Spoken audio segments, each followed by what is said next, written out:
welcome to Kenya.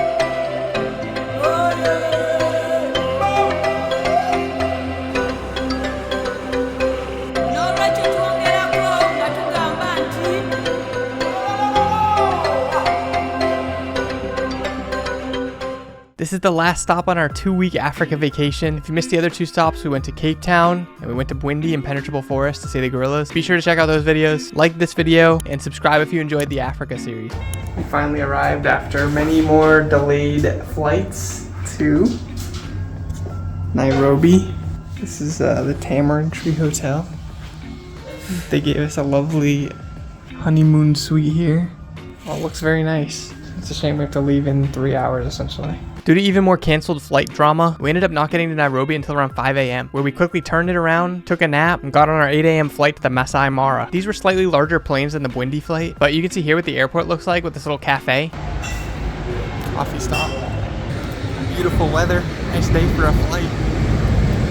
After a long day of travel, we finally made it to the Masai Mara, where we were greeted by Lamiso, our guide for the week. And as you can see, he's got the camping gear ready, he's got the Land Rover, so that's a preview of what you have in store for this vacation. He'll spend some time familiarizing you with the area you landed in, but you will quickly realize there's animals everywhere.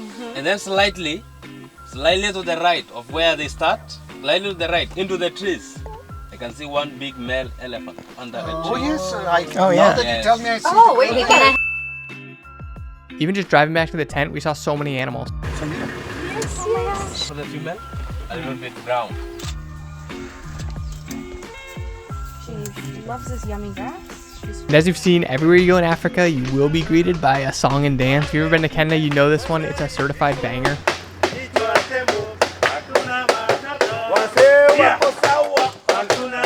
We stayed at a place called Kichwa Tembo Tented Camp. I have all kinds of footage on the layout, room tours, activities, food. I might do a whole review on this alone like I did for the Maldives. So let me know in the comments if that's something you want to see. They offer the standard game drives, but also opportunities to learn about the Maasai people. And you can do game walks, which is basically a hike up a mountain where you get close to animals. So what can you expect on a safari? Most every safari I saw advertises 2 drives a day. You go out in the morning and you go out the afternoon. And what we did is we woke up early, ate breakfast at the camp, hop in a car and drive around all day. And the car is basically packed full of snacks and drinks. It's hot out, but you get the nice breeze as you drive around. As you can see, the car is totally open, and by the end of the day, it's cooled down enough where you need a blanket. So it's just a chill ride going around in the safari vehicle. Our guide Lamiso, though, was really amazing. His preferred way to do things was eat breakfast and have the staff pack up our lunch, and we would be able to go very far from the camp, sometimes 2 hours away, to be able to see rare animals. Now, day 1, we're just getting acquainted, but this is the best day of the trip by far for me. I'm going crazy every time I see a zebra or a giraffe or a warthog.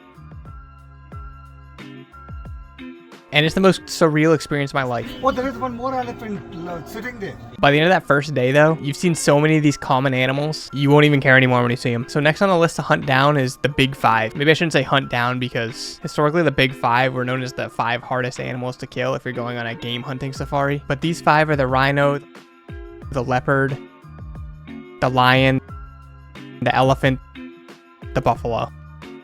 So all the guides will kind of prioritize, like, hey, you got to see these 5 animals first, and you'll check them off as you go. And that kind of is how these game drives go. Like, you see all the commons right away, and then the more drives you do, you're kind of hunting for more rare animals. And as the guides will constantly tell you, you never know what you're going to see. First 3 days, we saw 0 lions. And then day 4, I swear we saw about 30 lions. Literally just lying on the side of the road, crossing the road.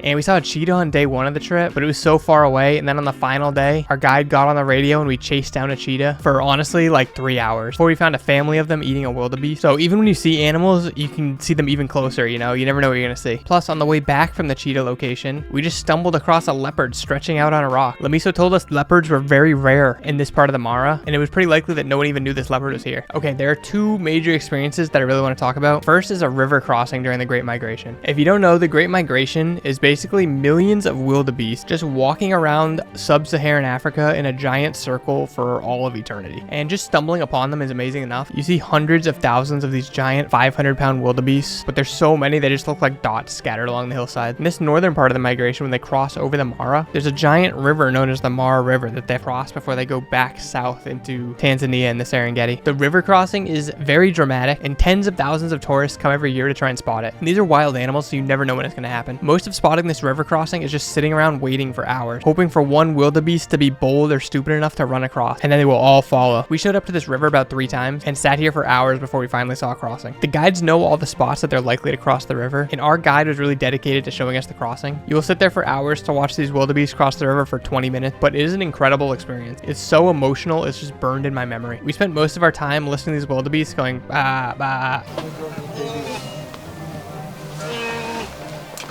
Thousands upon thousands of bahs for an hour. One by one, they would look down at this river, see the crocodile waiting for them, then turn around and look for another spot. When a crossing finally started happening, Lamiso literally drove into this bush so we'd be able to see it from the distance. Then the bahs get even louder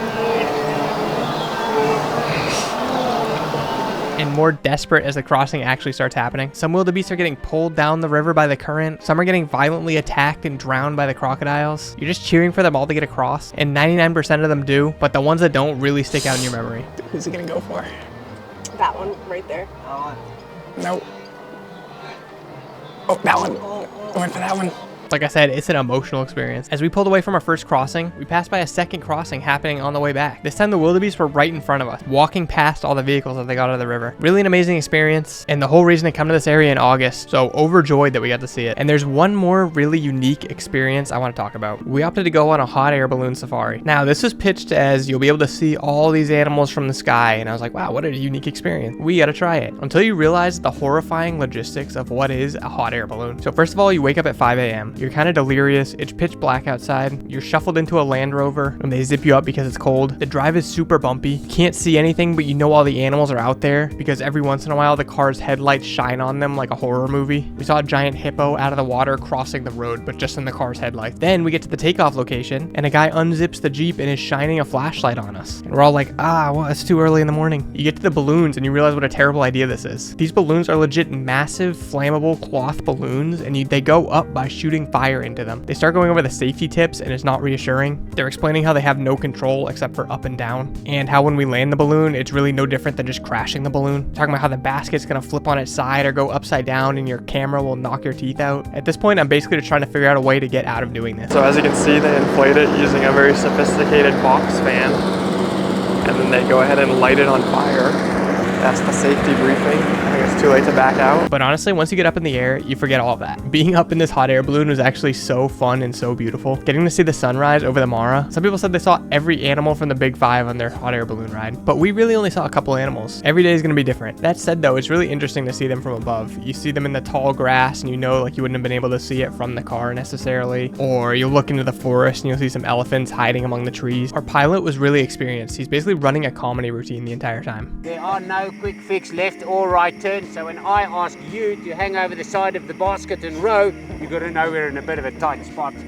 He'll fly solo to the ground. You could basically jump out, barely avoid the treetops. He'll fly up as high as it can go and spin the balloon around so you can see the entire Mara.